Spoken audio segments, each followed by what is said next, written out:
Hello my dear student, welcome to our channel bright future family. আশা করি তোমরা সকলে ভালো আছো, সুস্থ আছো এবং পড়াশোনার মধ্যে আছো। আজকে এই ভিডিওতে তোমরা যারা বর্তমানে ক্লাস সিক্সে পাঠরত, তোমাদের দ্বিতীয় পর্যায়ক্রমিক মূল্যায়নের দিকে লক্ষ্য রেখে ভূগোল বিষয় থেকে একটি মডেল প্রশ্নপত্র আলোচনা করব। আসন্ন দ্বিতীয় পর্যায়ক্রমিক মূল্যায়ন তোমাদের আগস্ট মাসেই হতে চলেছে। আর সেই পরীক্ষায় তোমাদের যে স্কুলে ভূগোল প্রশ্নপত্র আসতে চলেছে, ঠিক তেমনই একটা প্রশ্ন কিন্তু আজকে আমি আলোচনা করব। তাই আজকে এই ভিডিওটা তোমরা যদি প্রথম থেকে শুরু করে শেষ পর্যন্ত একেবারেই না কেটে সমস্ত প্রশ্ন উত্তরটা ভালোভাবে দেখে যেতে পারো, আশা করছি আসন্ন দ্বিতীয় পর্যায়ক্রমিক মূল্যায়নে তোমাদের ভূগোল বিষয়ে আর কোনো সমস্যা থাকবে না। তো চলো আর কথা বাড়াবো না, ভিডিও একেবারে মূল পর্বে চলে যাব এবং দেখে নেব একে একে প্রশ্নগুলি। তবে ভিডিও শুরু করার আগে তোমাদের কাছে একটাই আবেদন, যারা আমাদের চ্যানেল প্রথম, দয়া করে চ্যানেলটিকে সাবস্ক্রাইব করে দিয়ে পাশে থাকা বেল আইকনে অবশ্যই প্রেস করে দিও, এরকম ভিডিও প্রথম থেকে শেষ পর্যন্ত তোমাদের ক্লাসগুলিতে পাওয়ার জন্য। আর ভিডিওটা প্রথম থেকে শুরু করে শেষ পর্যন্ত অবশ্যই একটু না স্কিপ করে দেখতে থাকো। তো চলো ভিডিও শুরু করা যাক।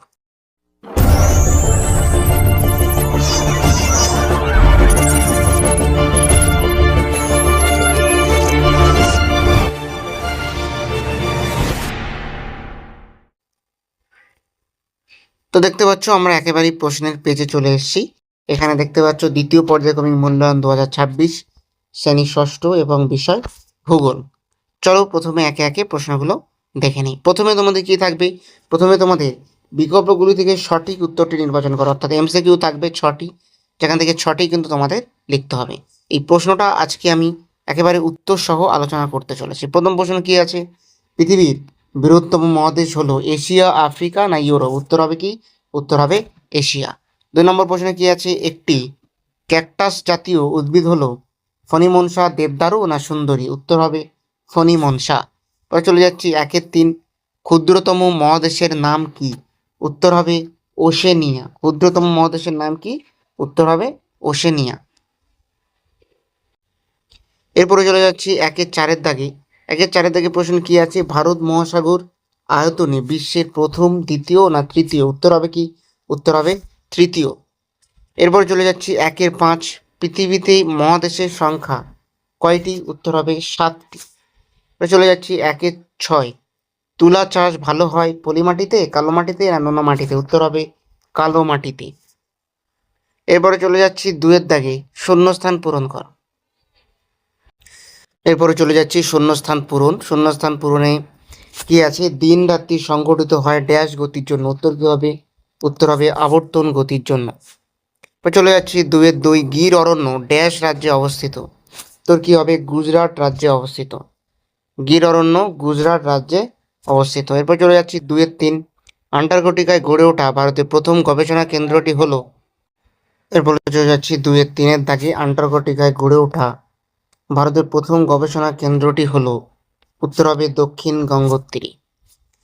এবার চলে যাচ্ছি নিচের প্রশ্নগুলির এক কথায় উত্তর দাও, অর্থাৎ 1 মার্কসের যে প্রশ্ন। 3-1 কি আছে? নীল গ্রহ কোন গ্রহকে বলা হয়? উত্তর হবে পৃথিবী। এরপরে আমরা চলে যাচ্ছি 3-2 দিকে প্রশ্ন। পশ্চিমবঙ্গের জলবায়ু কিরূপ প্রকৃতির? পশ্চিমবঙ্গের জলবায়ু ক্রান্তীয় মৌসুমী জলবায়ু প্রকৃতির। এরপরে আমরা পরবর্তী প্রশ্নে চলে যাব। পরবর্তী প্রশ্নে আছে পশ্চিমবঙ্গের জলবায়ু কিরূপ প্রকৃতির, এটা বললাম। এবারে 3-3 দিকে প্রশ্ন, কোন ভেষজ উদ্ভিদ অ্যান্টিবায়োটিকের কাজ করে? উত্তর হবে কি? উত্তর হয়ে যাবে নিম। চলে যাচ্ছে 3-4, লু বলতে কি বোঝো? লু বলতে কি বোঝো? উত্তর কি হবে? উত্তর হবে গ্রীষ্মকালে প্রবাহিত উষ্ণ ও শুষ্ক বায়ু। তো এই হয়ে গেল মোটামুটি তোমাদের শূন্যস্থান, এমসিকিউ এবং এসিকিউ। এরপরে তোমাদের যে প্রশ্নগুলি থাকবে, সেই প্রশ্নগুলি কি থাকবে? অনধিক 30টি শব্দের মধ্যে লিখতে হবে, অর্থাৎ 2 মার্কসের প্রশ্ন। এখানে 5টি থাকবে মোট 2 নম্বরের, এখানে 6টি থাকবে, লিখতে হবে 5টি, 10 নম্বর। প্রথম প্রশ্ন কি আছে? প্রথম প্রশ্ন একে একে দেখে নিই। প্রথম প্রশ্ন কি আছে? 4-1, মাটি সংরক্ষণের 2টি উপায় উল্লেখ করো। এরপরে 4-2 চলে যায়। 4-2, ভারতীয় জলবায়ুর উপর মৌসুমী বায়ুর প্রভাব আলোচনা করো। এরপরে 4-3, সমুদ্রে যারা মাছ ধরতে যান তাদের জন্য আবহাওয়ার পূর্বাভাস কতটা গুরুত্বপূর্ণ বলে তুমি মনে করো? এরপরে চলে যাচ্ছি 4 দাগে, জাতীয় উদ্যান কাকে বলে? 4-5, পার্থিব বিকিরণ কাকে বলে? এবং 4-6 কি আছে? বায়ুর তাপমাত্রা পৃথিবীর সর্ব জায়গায় একরকম হয় না কেন? এবং ৭ অর্থাৎ শেষের দাগের প্রশ্ন মহাভাব কাকে বলে? তাহলে এই হয়ে গেল ২ নম্বরের প্রশ্ন। এরপরে তোমাদের যে প্রশ্নগুলো থাকবে সেটা হলো ৪ মার্কসের প্রশ্ন। এখান থেকে তোমাদের মোট ৩টে কিন্তু লিখতে হবে। প্রথম প্রশ্ন কি আছে? অক্ষরেখা ও দ্রাঘিমা রেখার মধ্যে পার্থক্য লেখো। অক্ষরেখা ও দ্রাঘিমা রেখার মধ্যে পার্থক্য লেখো।